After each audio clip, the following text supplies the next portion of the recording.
Hello दोस्तों, नमस्कार। स्वागत आप सभी के एग्ज़ाम लवर्स पर। मैं हूं राजन महाजन और आप देख रहे हैं मेरे साथ बहुत शानदार topic vice president of India. आज का एक टॉपिक ऐसा था जो करंट अफेयर्स से भी रिलेटेड है और आप लोगों के लिए जीएस में, पॉलिटिकल साइंस में यानी पॉलिटी में भी आपका एग्ज़ाम में पूछा जाता है। तो चलिए इसी को करंट से रिलेट करते हुए हम लोग आज समझेंगे। आपके हाल ही में राष्ट्रपति के चुनाव संपन्न हुए हैं। राष्ट्रपति के तो हुए हैं, साथ ही साथ अब उपराष्ट्रपति के भी संपन्न हो गए। तो उपराष्ट्रपति के चुनाव कैसे होता है, कौन कौन इसमें वोटिंग करता है, और साथ ही साथ ये जो उपराष्ट्रपति का पद होता है भारत के संविधान में इसका क्या वर्णन है, क्या इसकी विशेषताएं, सब पर हम लोग आज डिस्कस करेंगे एक एक पॉइंट पर। तो चलिए स्टार्ट करता हूँ मैं। और यहाँ पर आप चित्र देख पा रहे होंगे वाइस प्रेसिडेंट ऑफ इंडिया। यहाँ पर दो उम्मीदवार दिख रहे हैं आपको, मार्गरेट एल्वा जो कि विपक्ष की उम्मीदवार थी और जगदीप धनखड़ ये जो एनडीए के उम्मीदवार थे। आप लोग इनको बहुत अच्छे से देख पा रहे होंगे, बहुत दिन से न्यूज़ में रहा है। अब न्यूज़ धीरे धीरे रिजल्ट भी आ गया उसका, और उस रिजल्ट के बाद अब देख पा रहे होंगे आप कल आप देख रहे होंगे कल बहुत दिन भर ये न्यूज़ रही होगी, आपने देखा भी होगा कि कल इलेक्शन है। यहाँ पर भारत के उपराष्ट्रपति का निर्वाचन, election of vice president of India, उसका कल निर्वाचन था। और उस निर्वाचन में भारत के जो महत्वपूर्ण पदों पर बैठे व्यक्ति हैं, लेकिन वो क्या सांसद होंगे। और वो सांसद कैसे होंगे, राज्यसभा के सांसद हो सकते हैं, आपके लोकसभा के। तो यही समझना है कि इस चुनाव में जो उपराष्ट्रपति बनते हैं वो राज्यसभा में बैठते हैं, लेकिन उनको वोट कौन देता है, लोकसभा के लोग भी। तो यही बहुत महत्वपूर्ण चीज़ें हैं, इसको डिस्कस करेंगे। कल का इलेक्शन होने के बाद फाइनली शाम को रिजल्ट भी आउट कर दिया गया, और रिजल्ट आउट हो जाने के बाद यहाँ पर आप देख पा रहे होंगे जगदीप धनखड़ जो है उनको विजय घोषित किया गया। यहाँ पर एक बहुत बढ़िया पॉइंट है, आप लोग पेन और कॉपी लेके बैठ सकते हैं और ये अंदाज़ा लगाइए कि यहाँ पर जो संख्या लिखी हुई है, क्या ये वास्तविक रूप से भारत में जितने लोकसभा के यानी हमारे संसद में बैठने वाले लोकसभा और राज्यसभा के सांसद हैं उनकी संख्या से मैच कर रहा है। तो आई होप कि आप लोग मैच करेंगे, तो वो नहीं कर रही हो। क्यों, कुछ इसके पीछे कारण है, मैं उसको भी बताऊंगा आपको, एक एक पॉइंट को समझाऊंगा। यहाँ पर रिजल्ट आउट हो चुका है और जो विपक्ष की उम्मीदवार है मार्गरेट एल्वा, जो कि काफ़ी सीनियर है, 80 लगभग उम्र है इनकी, और ये 182 वोट ही प्राप्त कर पाई। और यहाँ पर जो सत्ताधारी पार्टी एनडीए थी, एनडीए के उम्मीदवार जगदीप धनखड़ थे, उनको 528 वोट मिले। यहाँ पर आप याद रखिएगा 528 वोट। देखिए ये जो होता है ना, ये वही खेल होता है 182 और 528, क्योंकि जिसकी सत्ता है ना, जानते हैं ना, जिसकी सत्ता हो उसी की सरकार चलती है और उसी के जो महत्वपूर्ण पद होते हैं उन्हीं के पार्टी के लोग आसीन होते हैं। तो इसमें आपके जगदीप धनखड़ जी को विजय घोषित किया गया, और इसके लिए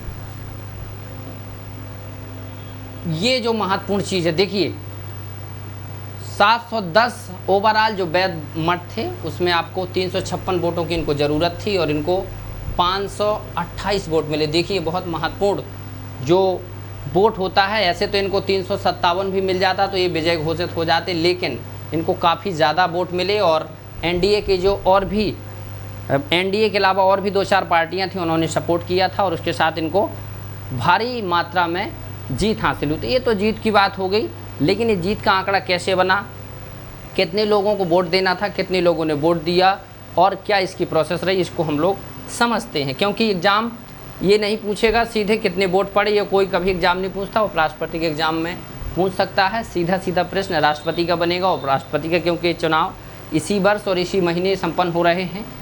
नेक्स्ट यहाँ पर आप देखेंगे, मैं यहाँ पर एक आंकड़ा आपको बताता हूँ। ये आपकी होती है संसद। आप लोग बहुत अच्छे से जानते हैं कि पार्लियामेंट जिसको बोलते हैं हम लोग संसद संविधान के अनुच्छेद 79 में इसका वर्णन है। और इस संसद में आपके 3 लोग शामिल होते हैं, लोकसभा, राज्यसभा और अब आपका राष्ट्रपति। ये 3 जो पद होते हैं ये जो संसद में शामिल होते हैं। राष्ट्रपति का इलेक्शन हो चुका है और उपराष्ट्रपति के इलेक्शन को हम लोग पढ़ रहे हैं। लोकसभा के जो सदस्य होते हैं भारत में, इनकी संख्या वर्तमान में आप देखें तो 550 है। राज्यसभा की जो संख्या है वो देखें तो 250। अब यहाँ पर राष्ट्रपति का एक अपना अलग सिस्टम है। आर्टिकल 52 में इसका वर्णन है कि भारत का एक राष्ट्रपति होगा। लोकसभा और राज्यसभा की बात की जाए तो 80 आर्टिकल नंबर पर राज्यसभा का वर्णन है और 81 में हमारे लोकसभा का। तो ये लोकसभा के सदस्य हैं, राज्यसभा के ओवरऑल सदस्य हैं। तो ये तो लोकसभा के सदस्यों की संख्या हो गई। लेकिन जो प्रेजेंट में आपकी वोटिंग हुई, उस वोटिंग के दौरान कितने लोगों को वोट देना था और कितने लोगों ने वोट दिया, इसको समझेंगे। यहाँ पर 788 लोगों की काउंट की गई थी कि इतने लोग वोट देंगे, बट 8 लोग नहीं थे, मतलब पद खाली है इनका। 8 राज्यसभा में सीटें खाली हैं, इसलिए सिर्फ और सिर्फ आपके 780 लोगों को वोट करना था इसमें, क्योंकि इसमें सिर्फ लोकसभा और राज्यसभा के सदस्य देते हैं। इसमें निर्वाचित और मनोनीत की कोई बात नहीं होती, सिर्फ और सिर्फ मेंबर होना चाहिए। लेकिन इसमें आपके फिर टीएमसी ने वोट डालने से मना कर दिया और इस कंडीशन में सिर्फ 725 और भी 2-4 सांसदों ने वोट नहीं डाला, इसलिए ओवरऑल 725 मत पड़े, जिसमें आपके 15 फॉल्स हो गए, आपको मैंने बता दिया पहले, और 710 ही जो वैध वोट थे उसी के माध्यम से फिर उनको राष्ट्रपति का उम्मीदवार घोषित किया गया। तो ये आंकड़ा है, 788 लोगों को देना था, 8 पद खाली थे, 780 लोगों को ओवरऑल था, लेकिन टीएमसी ने इस चुनाव से मतलब बाहर रखा अपने आप को, वोट नहीं दिया। फिलहाल उनके 2-3 लोगों ने दिया भी है। 725 लोगों ने वोट डाला, जिसमें 15 फॉल्स हो गए और 710 आपके एकदम सिक्योर थे, जिसके अकॉर्डिंग 356 चाहिए था और इनको 528 वोट मिले और ये एनडीए की तरफ से उम्मीदवार घोषित किए गए। ये तो बात हो गई छोटी सी। और इन्फॉर्मेशन, प्रश्न ऐसे पूछेगा, 14वें वाइस प्रेसिडेंट, याद रखिएगा वाइस प्रेसिडेंट ये कौन से हैं, 14वें प्रेसिडेंट है ना, 14वें प्रेसिडेंट हैं ये वाइस प्रेसिडेंट, और ये 13वें जो थे वो कौन थे, वेंकैया नायडू। देखो ऐसे क्या याद रखा जाता है, साथ ही साथ वेंकैया नायडू यहाँ पर याद रखेंगे, छोटी सी चीज़ें होती हैं। वेंकैया नायडू है ना, ओहो क्या बात है, बहुत दिनों से पेन नहीं चलाया, लग रहा है पेन भी हमको भूल जा रहा है ना। वेंकैया नायडू ये थे 13वें और ये बन गए अब हमारे 14वें। 10 अगस्त तक इनका पद रहेगा, यानी 11 अगस्त को, यहाँ देखो डेट ये याद रखी जाती है कि कब कौन सी चीज़ है, 11 अगस्त को ये शपथ लेंगे और साथ ही साथ अब 13वें राष्ट्रपति का कार्यकाल 10 अगस्त को ख़त्म हो जाएगा। 14वें वाइस प्रेसिडेंट हमारे भारत के नए निर्वाचित हो जाएंगे। तो ये थी इन्फॉर्मेशन। यहाँ पर आप चित्र देखेंगे, यहाँ पर एक आर्टिकल द हिंदू का यहाँ पर लिखा है, Jagdeep Dhankhar is 14th vice president of India. यहाँ पर आप देख सकते हैं जीत दर्ज होने के बाद यहाँ पर भारत के प्रधानमंत्री नरेंद्र मोदी, भारतीय जनता पार्टी के राष्ट्रीय अध्यक्ष जेपी नड्डा और वाइस प्रेसिडेंट जो चुने गए वो हैं जगदीप धनखड़, धड़कन नहीं है ना, नाम ही इनका काफ़ी वैसे है और हमारे जैसे लोगों को लेने में परेशानी भी हो सकती है। थोड़ा सा इनके कैरियर के बारे में जान लेते हैं। जगदीप धनखड़ एक तो वैसे राजस्थान से आते हैं, जाट समुदाय से आते हैं और ये जो राजनीति में आते हैं, यानी पहले ये एक शिक्षक के रूप में रहे, ये एक पढ़ाने वाले टीचर के रूप में, सॉरी वो एक वकील थे ये, और उसके बाद इन्होंने वकील के साथ साथ राजनीति में भी कैरियर शुरू किया, जनता दल से जुड़े रहे। 1989 में झुंझुनू राजस्थान का एक संसदीय क्षेत्र है, वहाँ से सांसद बनते हैं और बीपी सिंह और चंद्रशेखर जी की सरकार में मंत्री भी बनते हैं। जनता दल जो आपका था 1991 में, इसको छोड़कर वो कांग्रेस में चले जाते हैं।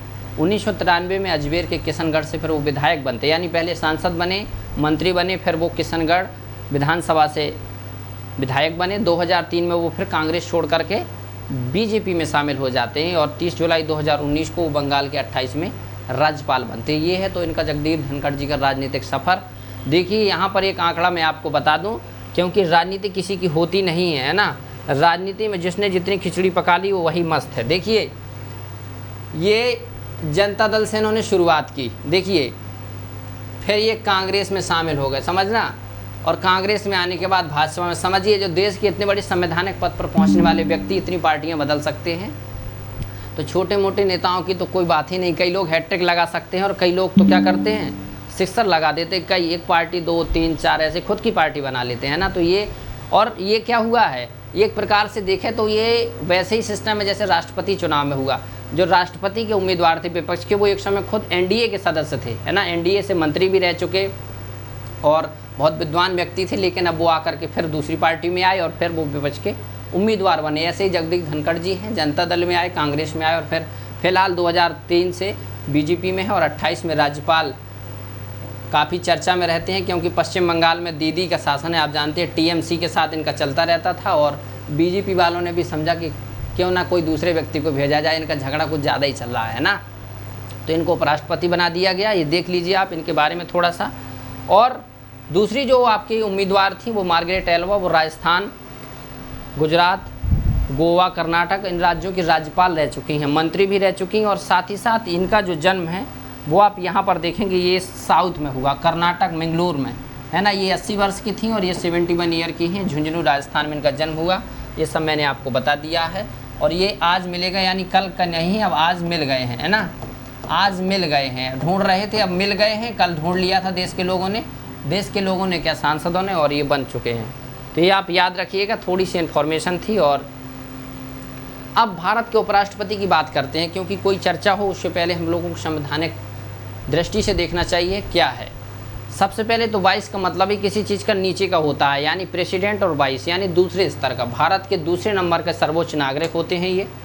यहाँ पर आप देखिए दूसरा उच्चतम पद होता है और ये संवैधानिक पद होता है, कोई ऐसा पद नहीं कि नेताजी कोई ऐसी बना दिए पार्टी के जिलाध्यक्ष, है ना। इनका जो कार्यकाल होता है 5 वर्ष का होता है, याद रखिएगा, और ये कार्यकाल से पहले भी समाप्त हो जाने पर ये अपने पद पर बने रहेंगे। जैसे कि 10 अगस्त को इनको कार्यकाल वेंकैया जी का समाप्त हो रहा था, यदि नए उपराष्ट्रपति ना बनते तो ये 20 अगस्त तक भी रह सकते हैं और 1 साल ज़्यादा भी हो सकता है, तब तक चुनाव नहीं हो जाता, है ना। नेक्स्ट थोड़ा सा और इन्फॉर्मेशन समझेंगे। अपना जो त्याग होता है वो राष्ट्रपति को देते हैं उपराष्ट्रपति। याद रखिए, थोड़ी सी फैक्ट यहाँ पर मैंने डिटेल लिखा हुआ है।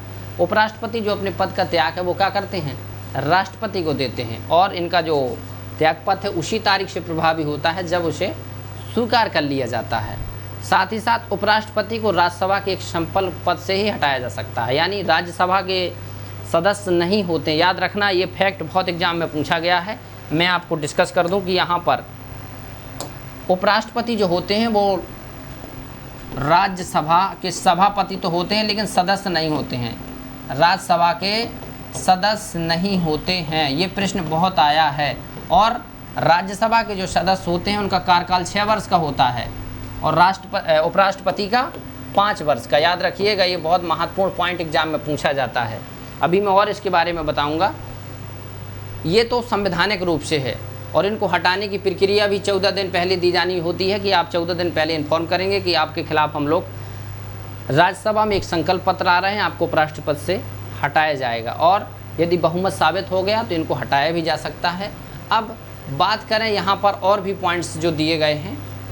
यहाँ पर उपसभापति जो सभापति होते हैं वो एक्स ऑफिशियो यानी पदेन के रूप में भी काम करते हैं और उनका कोई जो पद होता है लाभ का पद नहीं माना जाता है ना। एक कंडीशन होती है राज्यसभा के सभापति की, वो वाइस प्रेसिडेंट के रूप में भी होते हैं और फिर जब राज्यसभा में होते हैं तो राज्यसभा के पदेन सभापति के रूप में। ये तो महत्वपूर्ण जानकारी है, मैंने इसको दिया हुआ है आप लोगों को। मैं टेलीग्राम के माध्यम से इसकी पूरी PDF भी अवेलेबल करा दूंगा, आप लोग ले सकते हैं। और 3-4 प्रश्न और इसमें बनते हैं, मैं आप लोगों को बताऊंगा। ये कुछ बहुत बड़ी चीज़ नहीं है, ये तो बस ऐसी डिटेल लिखा गया ताकि आप समझ पाएँ। यहाँ पर मैं एक चीज़ आपको बता दूँ, 3 चीज़ें आप याद रखिएगा कैसे होती हैं और क्यों। यहाँ पर मैंने एक पेज खाली छोड़ा था आप लोगों के लिए, वो डिटेल के लिए ही था। देखिए, ये तो हो गया बात पद की।